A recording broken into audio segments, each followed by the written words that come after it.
Hey guys, Tim here, Big Dog Forge. Welcome back. It's good to see you in the shop. This time around, we're going to get back to the Boice crane bandsaw, giving an old bandsaw a new life again. So you remember from the last video, we got this bandsaw from a friend of mine, found it in a dumpster.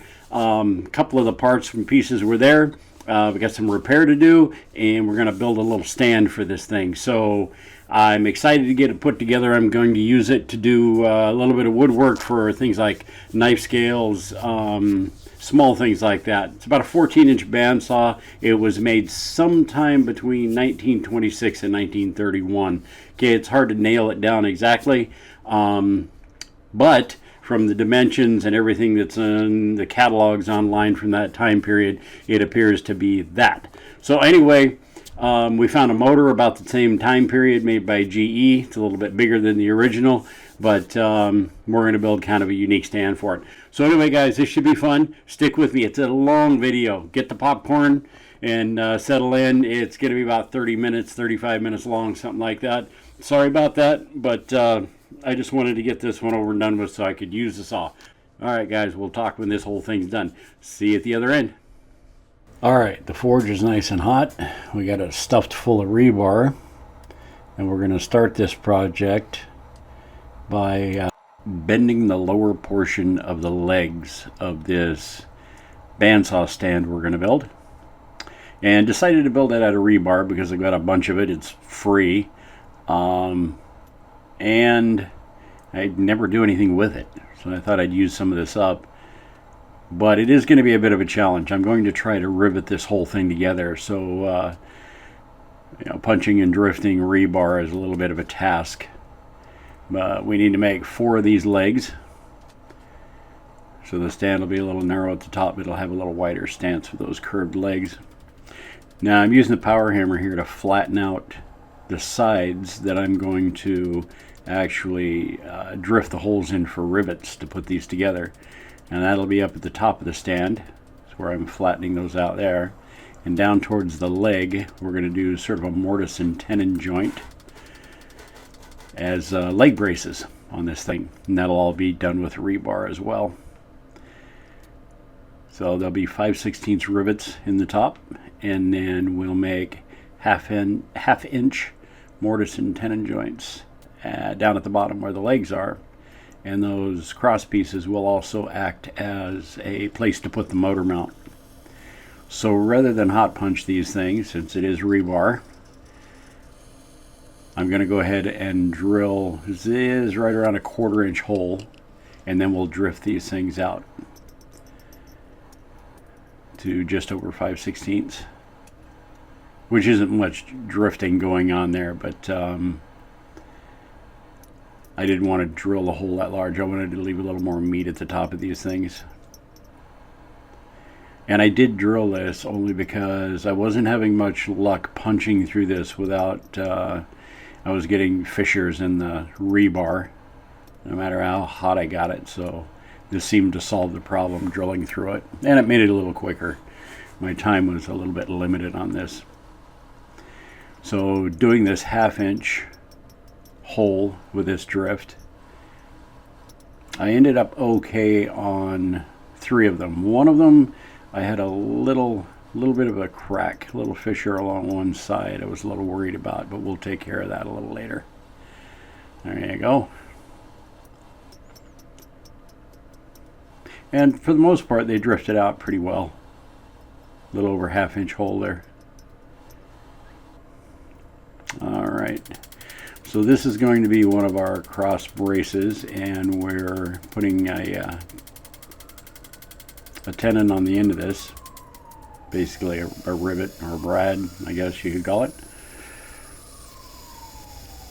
And there'll be one between the legs on either end, and then we'll put a long piece between them as a support from front to back. There we go. And that's our longer piece to tie those two together.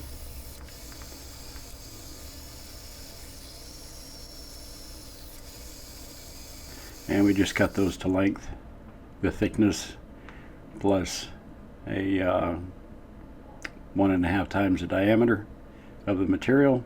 So they ended up being about 3/4 of an inch long past the material. But we could have cut that down a little bit. The heads of these ended up being a little funky, but they worked out.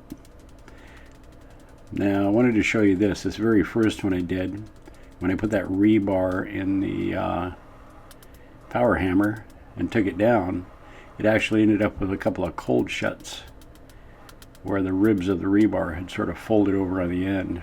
And I ended up taking care of that with a file and got rid of those. And it's the only piece that it happened on. But it did happen. You got to be careful. Cold shuts will show up just about anywhere. So we use the torch to do most of this. This is the hard part about working in a gas forge, is you just can't fit larger pieces in there. So it either you either come down to a torch, or you figure out how to put together a big open coal forge that you can put the whole thing in. But this worked out for me. All right. So these pieces we're cutting are going to be the top of our stand. We're going to weld them together. A couple of large pieces of angle iron. We're going to weld them together in a U shape. I didn't have a piece of channel this size, so we're just going to make one.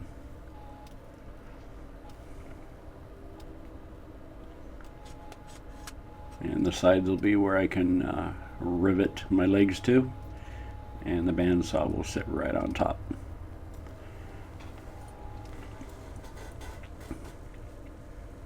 And this is inspired a little bit by a grinder stand that I saw years and years and years ago. And it will have a particular floor mount that sort of simulates a floor mount that I saw holding that grinder stand down.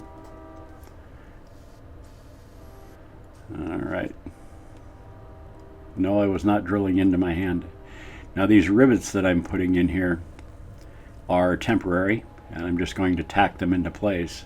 I need to be able to get the legs on this stand and hold the top in place while I sort out the motor mount and the floor stands and the floor mounts and all that other stuff. So these will be ground off later on the inside, knocked out, and then we will go ahead and hot rivet these things in place.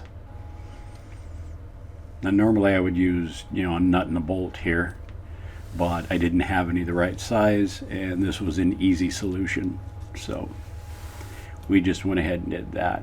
Clamp them in place, put a little tack on the back, and it'll hold it together well enough to get the rest of the dimensions that we need to get.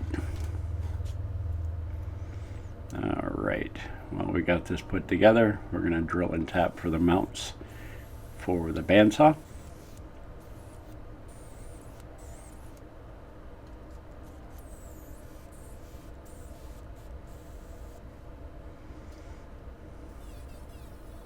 All right, just to the left, you're going to notice a little tack. That's where that crack was in that drifted area.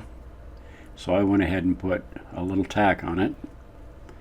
And then this is the motor mount plate. And I went ahead and welded it into place. So those are the only welds that are on this. The rest of it's all done with rivets. And I really didn't have time to sort out another way to mount the motor mounts without using a welder. Time is a thing now, and I have constraints there. So alright, we're going to dress up this motor mount plate a little bit. It had been drilled and hacked on before. That looks pretty good. Alright, while I have it together, I need to let this thing sit overnight. So I'm going to go ahead and there's this paint called Rust Cap. It's really thick, kind of an epoxy, and it's going to take a while to dry. So since I have to let it sit overnight, we're kind of doing this out of order, but I'm going to get some paint on it and on the motor here and let that dry overnight so I can, when I get back to it, the paint will be dry and I can just work this through to the end without having to stop again and wait for paint to dry. So this is going to be our false floor. We don't have a wood floor in the blacksmith shop. It's all concrete, and we're going to do a wood floor mount. This is something I've seen in the past. Like I said, a grinder stand that I saw. So you can see these little pieces of baling wire. Now those are a temporary solution as well, but what they're going to do is give us a template for the hooks that we need to build for this guy. So we're doing sort of a partial assembly here to make sure everything fits and works before we take it all apart and do our hot riveting and build our floor mounts. So it was a little bit of a process, but I wanted to make sure that it was right. Make sure the holes line up on this guy. All right.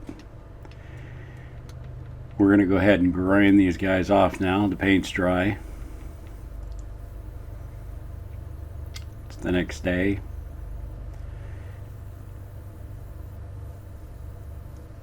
And once we get those knocked out, we will grab some rivets, same rivets, but the appropriate size, length for the heads we need to make.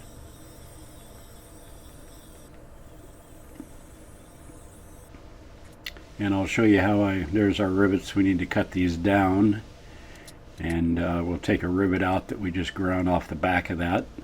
So the short one tells us what the thickness of the material is, and then we're going to add again 1.5 the diameter of the rivet.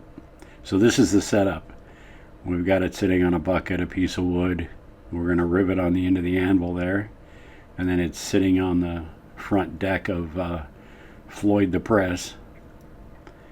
So this is a little tricky, but when you're working alone, this is, it's what you got to do. It's kind of stuff that you have to do to get things done. And normally you'd have an apprentice or a couple of guys holding things in place for you. But it can be done. A little bit of a balancing act. Now this, we're a little bit out of focus here, and it'll only be that way for a minute. I'll get the camera readjusted so you can see a little bit better what's going on. And that rivet header that I'm using there is made from 304 stainless. I find that they seem to work really well. I don't know why, but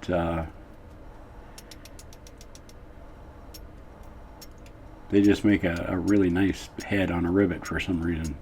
They're made out of 304 stainless, and that's a 1-inch round stainless rod that I basically heated up, and I pounded it down over the head of the rivet the right size, and there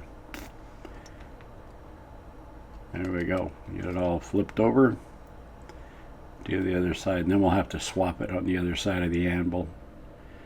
And like I said, we'll get you all set up. Now I'm putting the one rivet in there as an alignment, just an alignment tool.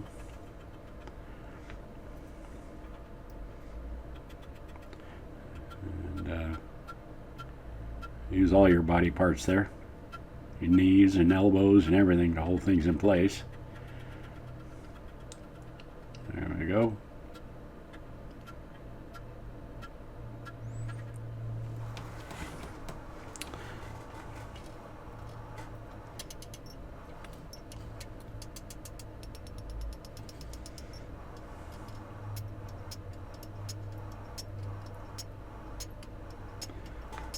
All right, we'll get this camera readjusted here and focus it a little bit better. You can see the rest of this. All right, that's our alignment rivet. And we'll do this in normal time so you can see this a little bit better.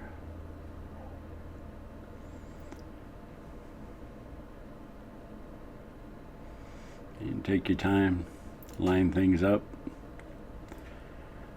Even as that rivet gets cold and starts turning black, it's got enough heat in it. I mean, you could cold rivet these. You take a little bit of a chance of splitting the end of the rivet, but I don't know. I like hot rivets. The heads seem to come out just a little bit better, in my opinion. And it's only my opinion. I'm sure others out there feel differently.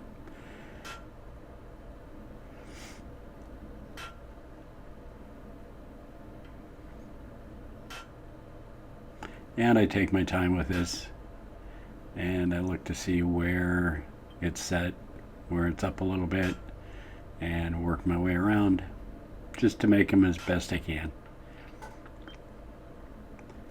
Ain't nothing quite like a nice pretty rivet. The sense of satisfaction in that, not sure why.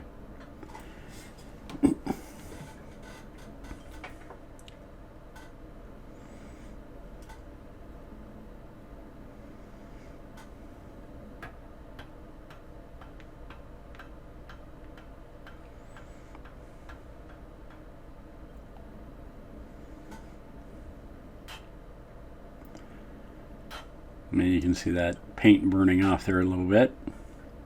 And it's actually sort of rubberized stuff.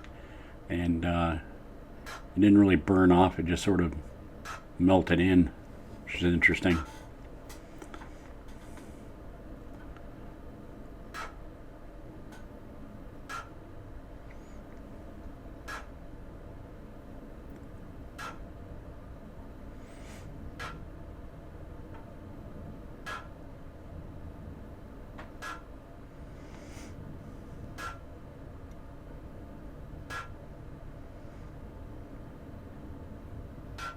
There we go. And we'll get to the other end of this thing. And this would be the last set of rivets.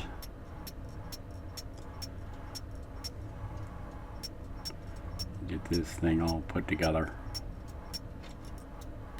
It's been a while since I built anything that I completely riveted together. And, mortise and tenon joints, that kind of thing. But it was a lot of fun. I enjoyed it, and I had to manage my time here a little bit. I didn't have a whole bunch of time. So I had to make sure that my dimensions and the holes that I drilled and everything were as close as I could get. I didn't have a lot of time to go back and do things twice. So I had to make sure I did them right the first time. And it seemed to work out okay. It's kind of a funky little stand. It's odd. But it's, like I said, reminiscent of some things I'd seen before. And it was a lot of fun to build. And all the material was free. So there you go. Maybe a little spray paint on those rivet heads. You can see where I ground off the old rivets. Right on. Excellent. Okay. And there we go. And we got a little paint to touch up, but we're good. Alright, now we're going to go down to the floor mount area. Now these are the wires, the baling wire that we had on the bottom that we had tightened up with the little turnbuckles. And it formed these shapes. We just clipped them out of there, leave them in the shape of a hook. So the string is going to tell me how long to cut my 1/4 inch round. That's going to be the permanent floor mounts. And the wire being bent into shape by the turnbuckles is going to give me my form that I need to follow.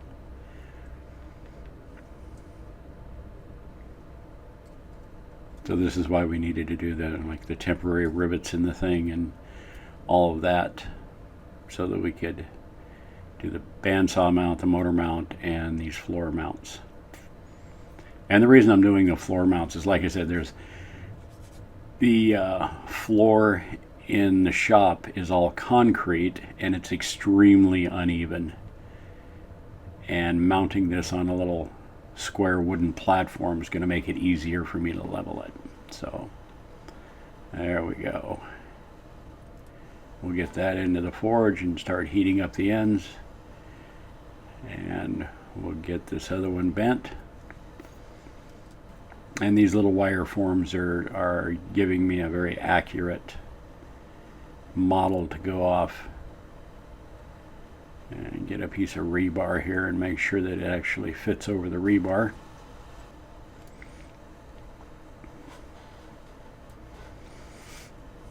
So we sort of built and then we had to go backwards, and now we're building again, but you know, it's all sort of in the interest of getting it correct. And it's not looking too bad. All right, let's work on this big guy here.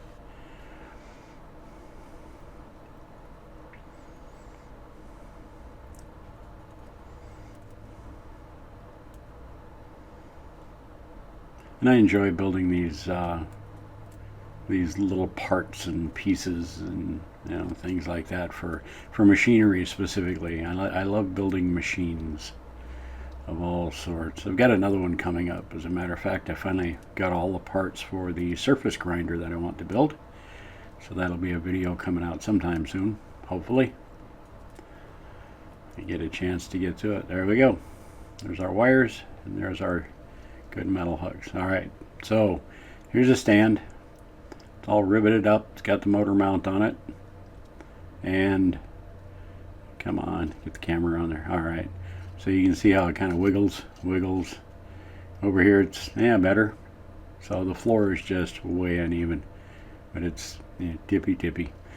So we're going to put down a wooden little, it's like a 2-foot square wooden platform, a little bit bigger than that. It's got our hook in it. You saw us put that eye in there earlier.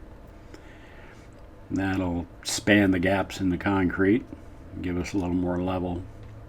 So the turnbuckles go on, and then those guys hook into that eye. And this is something that I saw when I lived down south. And like I said, it was a grinder stand, and the guy had pretty much all of his machinery in his shop tied down to the floor like this, so it wouldn't move around, wiggle around, that kind of thing. And this will keep this on the stand, but it'll also give that rebar a little stability so it's not so wiggly. You get weight up on the top of it. Those long spindly legs get a little bit wiggly. All right, so we get the motor mounted on here. Very good. And in the interest of keeping this video just a little bit shorter, I did not show the wiring of this thing. It didn't take that long, but it would have stretched the video out another, I don't know, 5-10 minutes. We're going to bolt that guy down. And the weight of the motor is what keeps the belt tensioned. All right, now we have the table, and the table's got a little problem. The mounting bracket that lets it tilt is broken. This thing is all cast iron, and that's been welded several times before.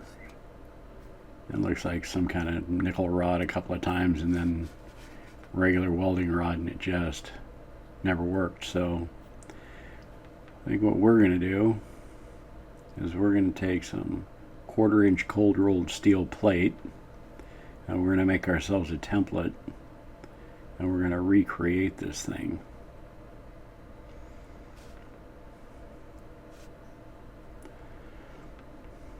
There we go.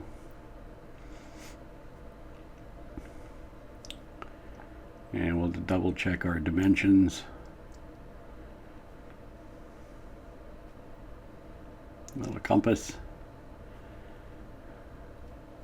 And the thickness of this thing is actually 5/16. We've got 1/4-inch plate. We're going with some 1/4-inch plate. I think it'll be more than enough. That mild steel will absorb a lot more vibration than. All right, so that configuration, it'll absorb a lot more vibration than that cast iron, especially being that thin. So we get this guy. It's arts and crafts time.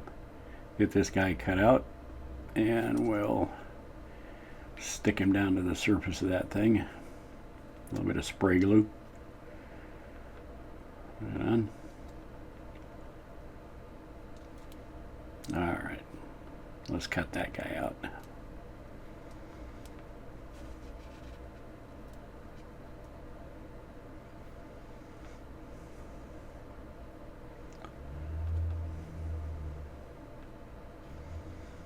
And we'll mark this out so we can punch and then drill some holes along the center of that groove.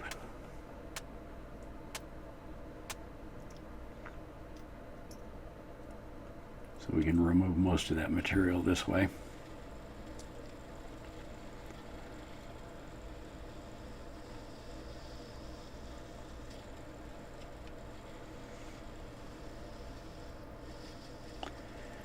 Nice sharp drill bit and a little bit of oil does wonders.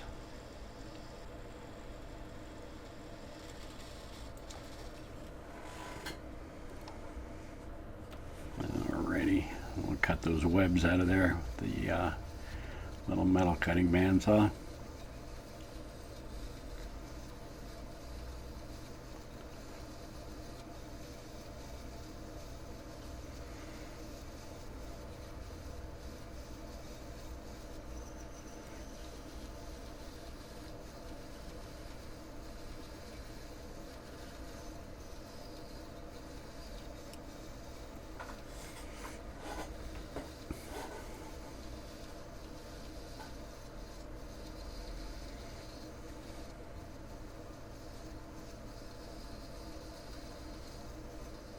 So it was a little bit of a challenge building this thing out of rebar, especially with the drifting and all that. But it bent pretty well. You know, heating it up, it bent pretty well, and seemed to hold its shape all right.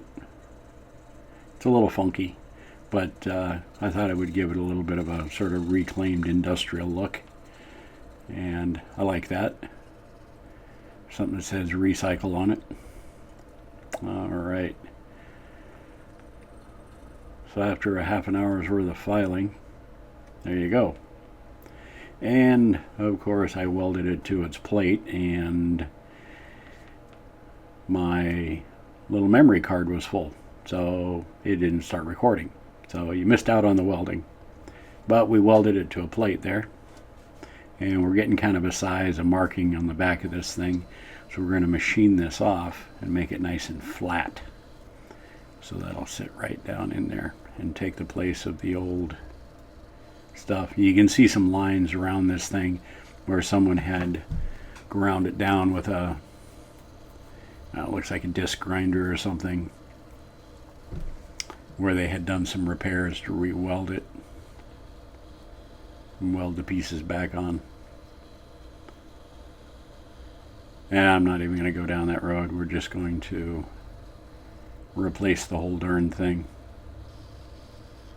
Easy enough. Give ourselves a nice little flat surface. And there's one area right in there where that bit's running right now that is really hard. It's where they did a bunch of welding on it. But we'll take a grinder to that. You can see that sort of little shiny spot there. Anyway,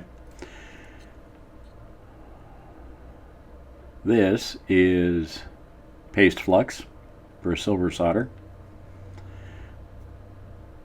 And this is our piece that we just built. And we got a nice flat surface. And we're going to silver solder this thing into place, which should do just fine between the cast iron and the steel plate. And if we need any more reinforcement, we can drill a couple of holes from the backside through the surface of the deck and put a couple of screws in there, and then grind them off on top if we need to. I don't think we'll need to. I've had a lot of luck with silver solder in these kinds of instances in the past. Seems to work really well. And I decided to put this up on blocks so that the bench wouldn't soak up all the heat, and the camera stopped recording. So this is right after, and took a wire wheel to it to clean up all the soot and dust and get some rust off the deck here. Make it all pretty. Alright, so there's a bolt that goes in this thing, and this is what allows you to tilt the deck back and forth. You can see it under there. I don't know how well you can see it. Not too bad. And we'll snug it up And we'll level it out with the blade. Make sure she's good and tight. And we're going to put a new wooden block in to go around the blade.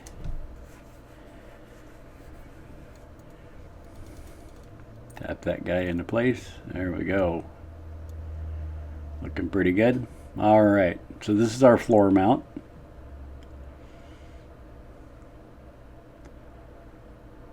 And that's our motor mount.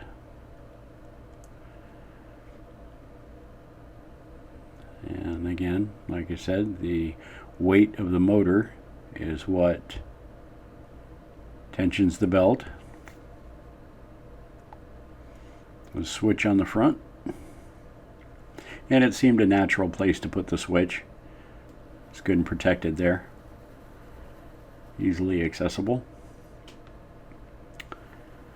And there we go. We're going to move this guide up a little bit so we can get a little thicker chunk of wood in there. And this is a piece of birch. It's been drying in the shop for a couple of years. And this little guy just took that off with no problem whatsoever. Now this is a blade that it's a little bit of an aggressive blade. I just built it earlier today out of a little longer blade, and I think that this particular saw will be great for cutting knife scales and trimming down knife scales. I built the deck up a little bit higher. My eyes are old, so I can see it a little bit better, not having to bend over so far. And there we go. That's some pretty wood, actually. I like that. There we go, guys.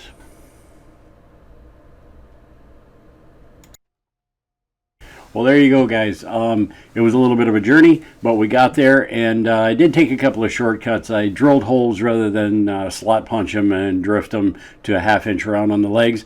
I had to do something to cut down on the time. I was kind of limited, and a couple of things I did in there. We only ended up with one weld on the whole stand, which was that one leg where I drifted it and ended up with a little crack, and I was afraid it was going to break. So went ahead and tacked that. Other than that, the only other weld we had was on the motor mount, and I didn't really see any way around that, and I didn't want to spend too much more time on it. So we got it done. Seems to work really, really well. And Thomas, thanks for the bandsaw. That's awesome. You know, a little bit of work into it, but it's a freebie, and that makes wood bandsaw number 4 in the shop now. But it's the best one because it's like the oldest, and I like that. All right, guys, we're going to call it good for this time around. We'll be seeing you on the next one, and take care of yourselves. Be safe. And if you like what you saw, why don't you hit the little like button and share the video, because everybody needs to see this video. Everybody needs to see the video.